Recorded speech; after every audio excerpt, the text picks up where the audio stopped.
The Sufi Message of Hazrat Inayat Khan, Volume 2, The Mysticism of Sound, Centennial Edition. Music.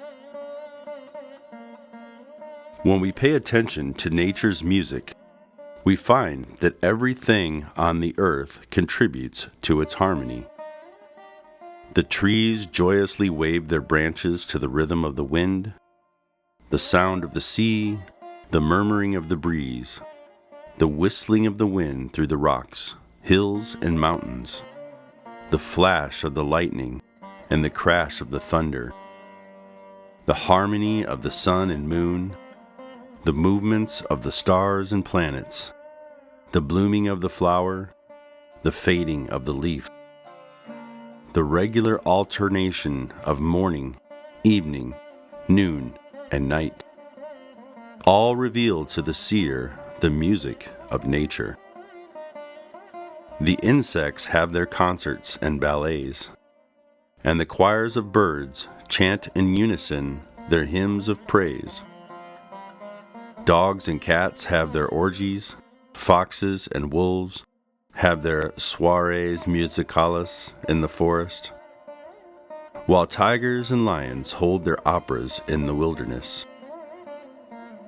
Music is the only means of understanding among birds and beasts.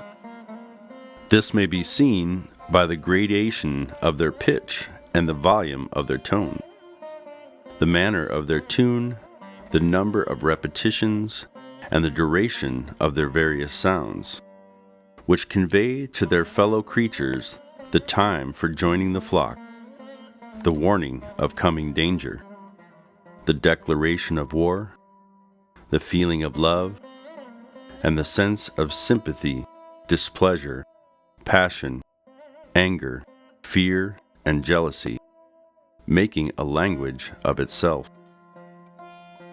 In humans, breath is a constant tone, and the beat of the heart, pulse, and head keeps the rhythm continually. An infant responds to music before it has learned how to speak. It moves its hands and feet in time and expresses its pleasure and pain in different tones. In the beginning of human creation, no language such as we now have existed, but only music. Human beings first expressed their thoughts and feelings by low and high, slow and prolonged sounds. The depth of tone showed strength and power, and the height of pitch expressed love and wisdom.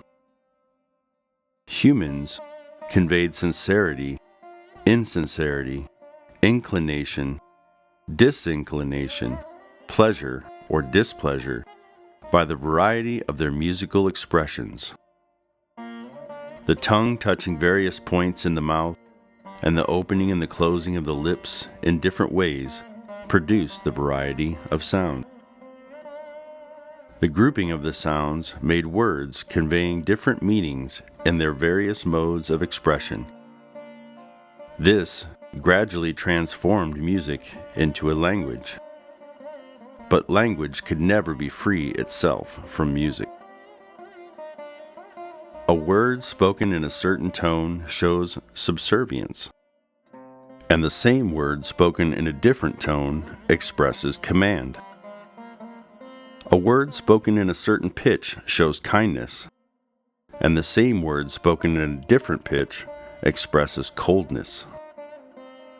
Words spoken in a certain rhythm show willingness, and the same words express unwillingness when spoken at a different degree of speed. Up to the present day, the ancient languages, Sanskrit, Arabic, and Hebrew, cannot be mastered by simply learning the words, pronunciation, and grammar, because a particular rhythmic and tonal expression is needed. The word in itself is frequently insufficient to express the meaning clearly.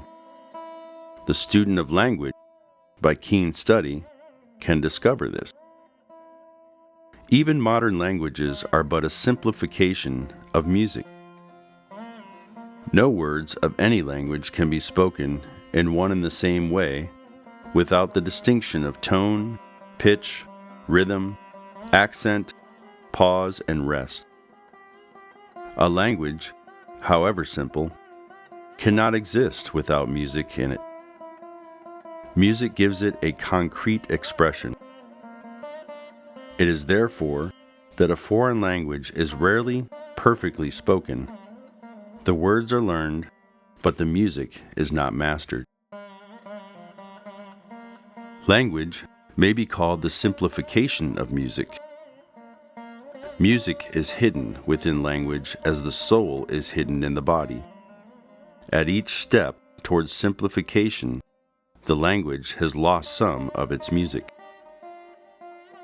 A study of ancient traditions reveals that the first divine messages were given in song and were the Psalms of David, the Song of Solomon, the Gathas of Zoroaster, and the Gita of Krishna. When language became more complex, it closed, as it were, one wing, the sense of tone, keeping the other wing, the sense of rhythm, outspread. This made poetry a subject distinct and separate from music. In ancient times, religions, philosophies, sciences, and arts were expressed in poetry.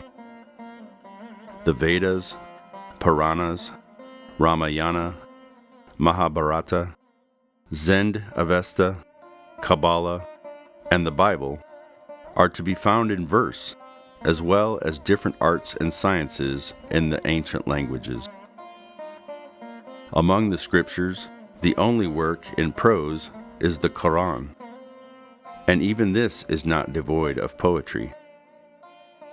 In the East, even in recent times, not only manuscripts of science, art, and literature were written in poetry, but the learned even discoursed in verse. In the next stage, humans freed the language from the bond of rhythm and made prose out of poetry. Although humans have tried to free language from the trammels of tone and rhythm, yet in spite of this, the spirit of music still exists.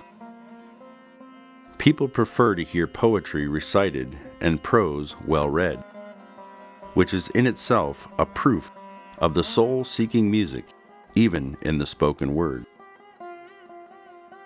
The crooning song of the mother soothes the infant and makes it sleep, and lively music gives it an inclination to dance. It is music which doubles the courage and strength of a soldier when marching towards the field of battle. In the East, when the caravans travel from place to place on a pilgrimage, they sing as they go. In India, the coolies sing when at work, and the rhythm of the music makes the hardest labor become easy for them. The ancient legend tells how the angels sang at the command of God to induce the unwilling soul to enter the body of Adam. The soul, intoxicated by the song of the angels, entered the body, which is regarded as a prison. All spiritualists who have really sounded the depths of spiritualism have realized that there is no better means of attracting the spirits from their plane of freedom to the outer plane than music. They make use of different instruments that appeal to a certain spirit, and sing songs that have a special effect upon the particular spirit with whom they wish to communicate. There is no magic like music to make an effect upon the human soul. The taste for music is an inborn instinct in humanity, and it first shows in the infant. Music is known to children from the cradle, but as they grow in this world of delusion, their minds become absorbed in so many and varied objects that they lose the aptitude for music which their soul possesses. When grown up, they enjoy and appreciate music in accordance with their grade of evolution and with the state of the surroundings in which they have been born and brought up. Those of the wilderness sing their wild lays, and those of the city their popular songs. The more refined one becomes, the finer music one enjoys. The influence of character in every person creates a tendency for music akin to it. In other words, the gay enjoy light music, while the serious-minded prefer classical. The intellectuals take delight in technique, while the simpletons are satisfied with their drums. There are 5 different aspects of the art of music. The popular, that which induces motion of the body. Technical, that which satisfies the intellect. Artistic, that which has beauty and grace. Appealing, that which pierces the heart. Uplifting, in which the soul hears the music of the spirit. The effect of music depends not only on the proficiency, but also upon the evolution of the performer. Its effect upon the listeners is in accordance with their knowledge and evolution. And for this reason, the value of music differs with each individual. For the self-satisfied ones, there is no chance of progress, because they cling contentedly to their taste according to their state of evolution, refusing to advance a step higher than their present level. Those who gradually progress along the path of music, in the end, attain to the highest perfection. No other art can inspire and sweeten the personality like music. The lover of music attains sooner or later to the most sublime field of thought. India has preserved the mysticism of tone and pitch discovered by the ancients, and this its music itself signifies. The Indian music is based upon the principle of the raga, which shows it to be akin to nature. It has avoided limitations of technique by adopting a purely inspirational method. The ragas are derived from 5 different sources. 1. The mathematical law of variety. 2. The inspiration of the mystics. 3. The imagination of the musicians. 4. The natural lays peculiar to the people residing in different parts of the land. 5. The idealization of the poets who made a world of ragas, calling one rag, the male, another ragini, the female, and others putra, sons, and bharja, daughters-in-law.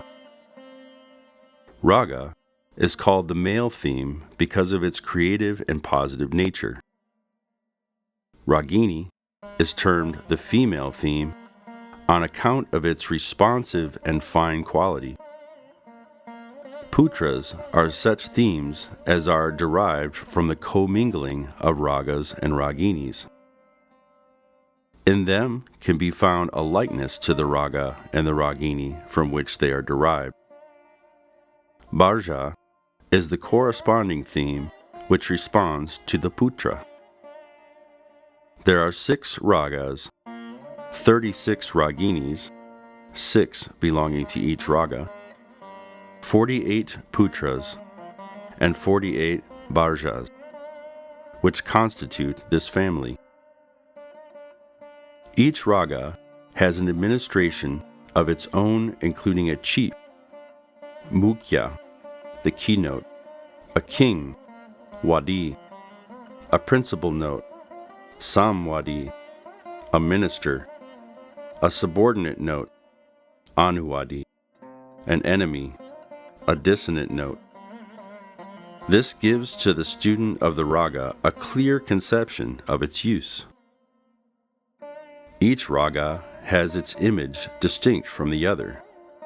This shows the highest reach of imagination.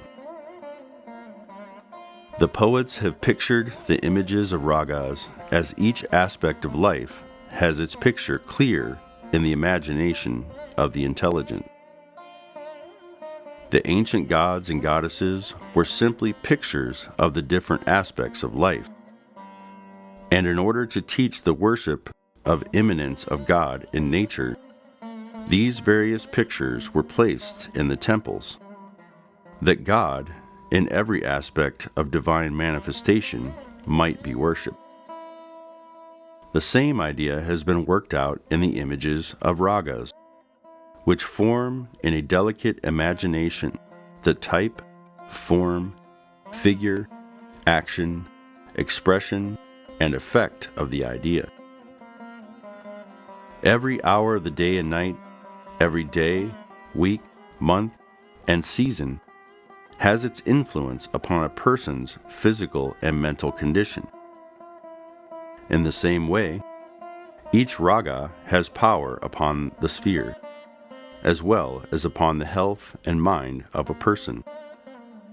The same effect as that which the different times show in life, subject to the cosmic law. By the knowledge of both time and raga, the wise have connected them to suit each other.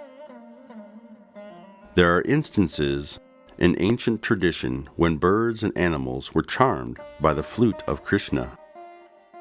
Rocks were melted by the song of Orpheus. And the Deepak Raga, sung by Tanzen, lighted all the torches while he himself was burnt by reason of the inner fire his song produced. Even today, the snakes are charmed by the pungi of the snake charmers in India. All this shows us how the ancients must have dived into the most mysterious ocean of music. The secret of composition lies in sustaining the tone as solidly and as long as possible through all its different degrees. A break destroys its life, grace, power, and magnetism, just as the breath holds life and has all grace, power, and magnetism. There are some notes that need a longer life than others, according to their character and purpose. In a true composition, a miniature of nature's music is seen. The effects of thunder, rain, and storm, and the pictures of hills and rivers make music a real art. Although art is an improvisation on nature, yet it is only genuine when it keeps close to nature. The music which expresses the nature and character of individuals, nations, or races is still higher. The highest and most ideal form of composition is that which expresses life, character, emotions, and feelings. For this is the inner world, which is only seen by the eye of the mind. A genius uses music as a language to express fully, without the help of words, whatever the genius may wish to be known. For music, a perfect and universal language, can express feeling more comprehensively than any tongue. Music loses its freedom by being subject to the laws of technique. But mystics, in their sacred music, regardless of the world's praise, free both their composition and improvisations from the limitations of technicality. The art of music in the East is called kala and has three aspects: vocal, instrumental, and motional. Vocal music is considered to be the highest, for it is natural. The effect produced by an instrument, which is merely a machine, cannot be compared with that of the human voice. However perfect strings may be, they cannot make the same impression on the listener as the voice, which comes directly from the soul as breath and has been brought to the surface through the medium of the mind and vocal organs of the body. When the soul desires to express itself in voice, it first causes an activity in the mind, and the mind, by means of thought, projects finer vibrations in the mental plane, which is due course develop and run as breath through the regions of the abdomen, lungs, mouth, throat, and nasal organs, vibrating the air all through until they manifest on the surface as voice. The voice, therefore, naturally expresses the attitude of mind, whether true or false, sincere or insincere. The voice has all the magnetism which an instrument lacks, for voice is nature's ideal instrument, upon which all other instruments of the world are modeled. The effect produced by singing depends on the depth of feeling of the singer.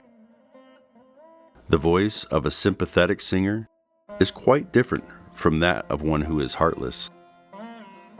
However artificially cultivated a voice may be, it will never produce feeling, grace, and beauty unless the heart be cultivated also. Singing has a twofold source of interest: the grace of music and the beauty of poetry. In proportion as the singers feel the words they sing, an effect is produced upon the listeners. The singer's heart, so to speak, accompanies the song. Although the sound produced by an instrument cannot be produced by the voice, yet the instrument is absolutely dependent upon the human being. This explains clearly the idea how the soul makes use of the mind and how the mind rules the body, yet the body seems to work, not the mind, and the soul is left out of the question. When one hears the sound of the instrument and sees the hand of the player at work, one does not see the mind working behind and the phenomenon of the soul. At each step, from the inner being to the surface, there is an apparent improvement, which appears to be more positive, yet every step towards the surface entails limitation and dependence. There is nothing which is unable to serve as a medium for sound. Although tone manifests more clearly through a sonorous body than that of a solid one, the former being open to vibrations while the latter is closed. All things which give a clear sound show life, while solid bodies choked up with substance seem dead. Resonance is the reserving of tone. In other words, it is the rebound of tone which produces an echo.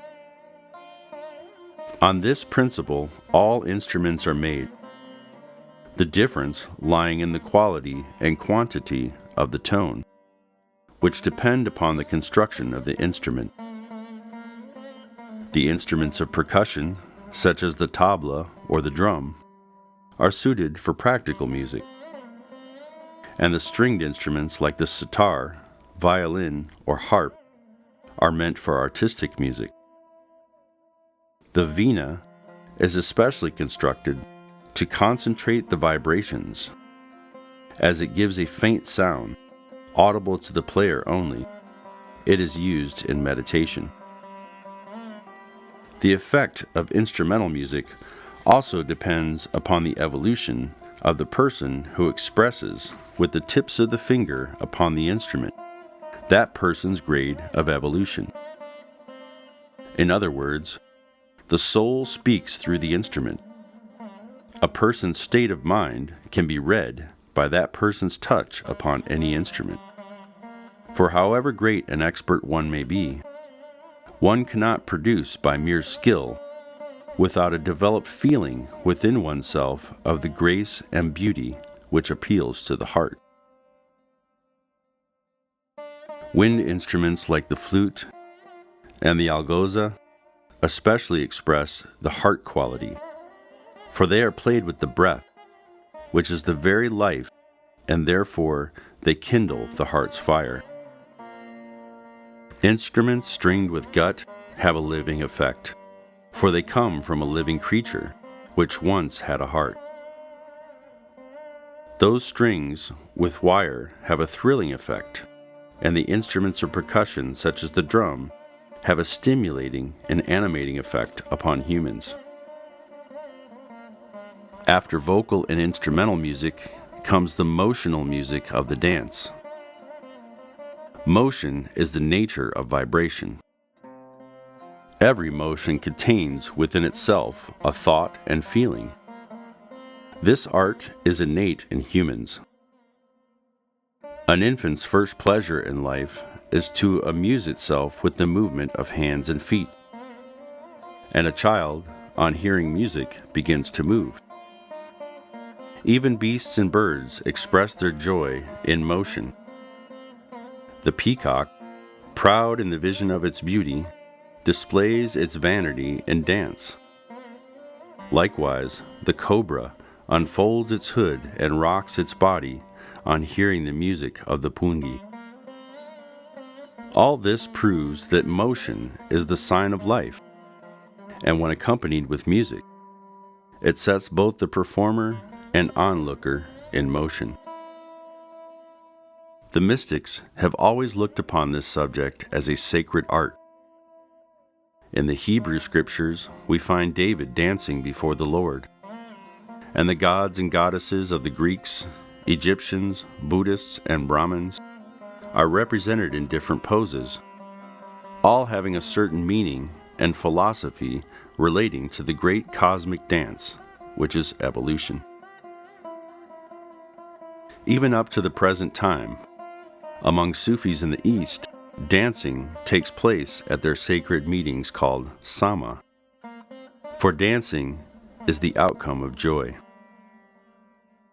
The dervishes at the sama give an outlet to their ecstasy in rags, which is regarded with great respect and reverence by those present, and is, in itself, a sacred ceremony.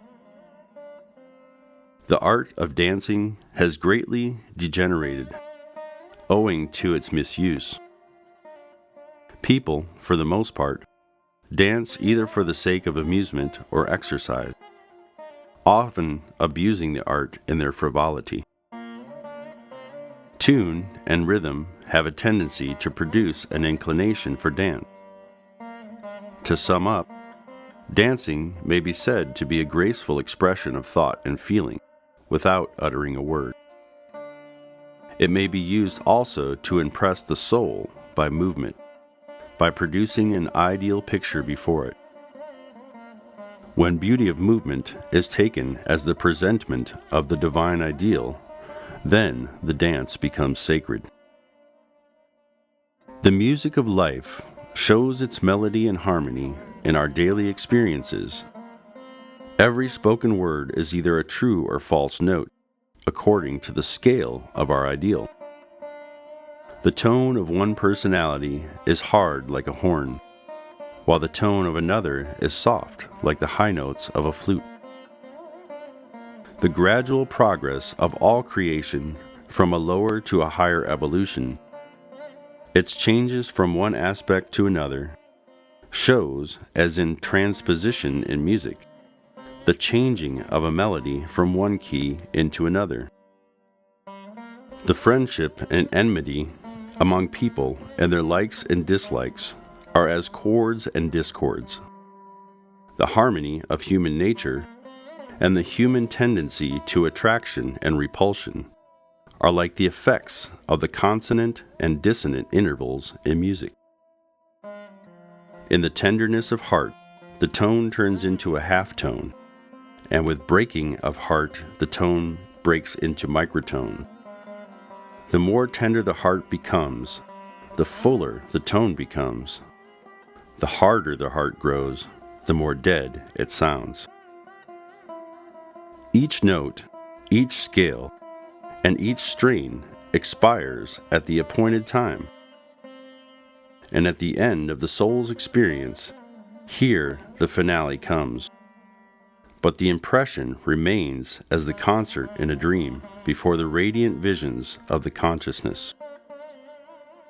With the music of the Absolute, the bass, the undertone, is going on continuously, but on the surface and under the various keys of all the instruments of nature's music, the undertone is hidden and subdued. Every being with life comes to the surface and again returns whence it came, as each note has its return to the ocean of sound. The undertone of this existence is the loudest and the softest, the highest and the lowest. It overwhelms all instruments of soft or loud, high or low tone, until all gradually merges into it. The undertone is always and always will be. The mystery of sound is called mysticism. The harmony of life is religion. The knowledge of vibrations is termed metaphysics, and the analysis of atoms science, and their harmonious grouping is art. The rhythm of form is poetry, and the rhythm of sound is music. This shows that music is the art of arts and the science of all sciences, and it contains the fountain of all knowledge within itself. Music is called a divine or celestial art, not only because its use in religion and devotion, and because it is in itself a universal religion, but because of its fineness in comparison with all other arts and sciences. Every sacred scripture, holy picture, or spoken word produces the impression of its identity upon the mirror of the soul. But music stands before the soul without producing any impression whatever of either name or form of its objective world, thus preparing the soul to realize the infinite. The Sufis, recognizing this, name music Giza-i-Ruh, the food of the soul, and use it as a source of spiritual perfection. For music fans the fire of the heart, and the flame arising from it illuminates the soul. Sufis derive much more benefit from music in their meditations than from anything else. Their devotional and meditative attitude makes them responsive to music, which helps them in their spiritual unfoldment. The consciousness, by the help of music, first frees itself from the body and then from the mind. This once accomplished, one step more only is needed to attain spiritual perfection. Sufis in all ages have taken a keen interest in music in whatever land they may have dwelt. Rumi especially adopted this art by reason of his great devotion. He listened to the verses of the mystics on love and truth sung by the qawwals, the musicians, to their accompaniment of the flute. Sufis visualize the object of their devotion in their minds, which is reflected upon the mirror of their souls. The heart, the factor of feeling, is possessed by everyone, although with everyone it is not a living heart. The heart is made alive by the Sufis who give an outlet to their intense feelings in tears and in sighs. By so doing, the clouds of Jalal, the power which gathers with their psychic development, fall in tears as drops of rain, and the sky of their hearts is clear, allowing the soul to shine. This condition is regarded by Sufis as the sacred ecstasy. Since the time of Rumi, music has become a part of devotion in the Mevlevi order of the Sufis. The masses in general, owing to their narrow orthodox views, have cast out the Sufis and opposed them for their freedom of thought, misinterpreting the Prophet's teachings, who prohibited the abuse of music, not music in the real sense of the word. For this reason, a language of music was made by Sufis, so that only the initiated could understand the meanings of the songs. Many in the East hear and enjoy these songs, not understanding what they really mean. A branch of this order came to India in ancient times and was known as the Chishti school of Sufis. It was brought to great glory by Khwaja Moinuddin Chishti, one of the greatest mystics ever known to the world. It would not have been an exaggeration to say that he actually lived on music, and even in the present day, although his body has been in the tomb at Ajmer for many centuries, yet at his shrine there is always music given by the best singers and musicians in the land. This shows the glory of a poverty-stricken sage compared with the poverty of a glorious king. The one during his life had all things, which ceased at his death, while with the sage, the glory is ever on the increase. At the present time, music is prevalent in the school of the Chishtis, who hold meditative musical assemblies called Sama or Qawwali.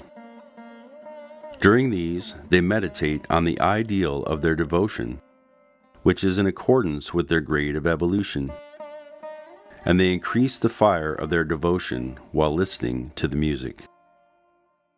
Wajd, the sacred ecstasy which the Sufis experience as a role at Sama, may be said to be union with the desired one.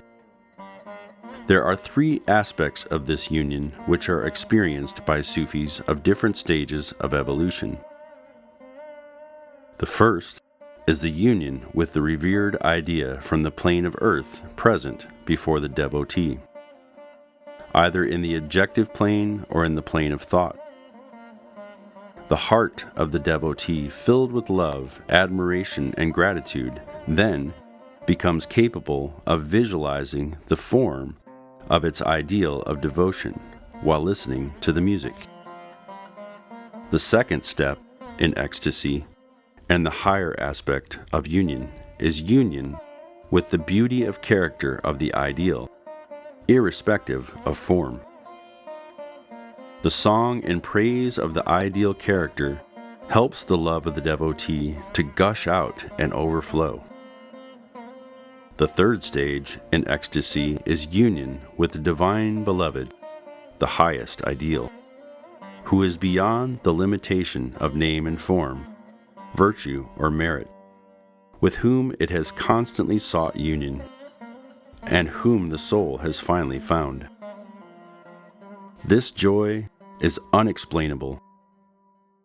When the words of those souls who have already attained union with the divine beloved are sung before those who are treading the path of divine love, they see all the signs on the path described in those verses, and it is a great comfort to them. The praise of the one so idealized, so unlike the ideal of the world in general, fills them with joy beyond words. Ecstasy manifests in various aspects. Sometimes a Sufi may be in tears. Sometimes a sigh may manifest. Sometimes it expresses itself in rag, motion.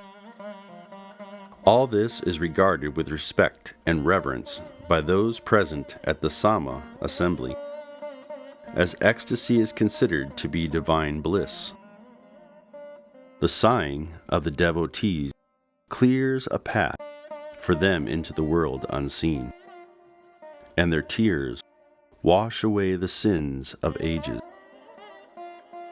All revelation follows the ecstasy.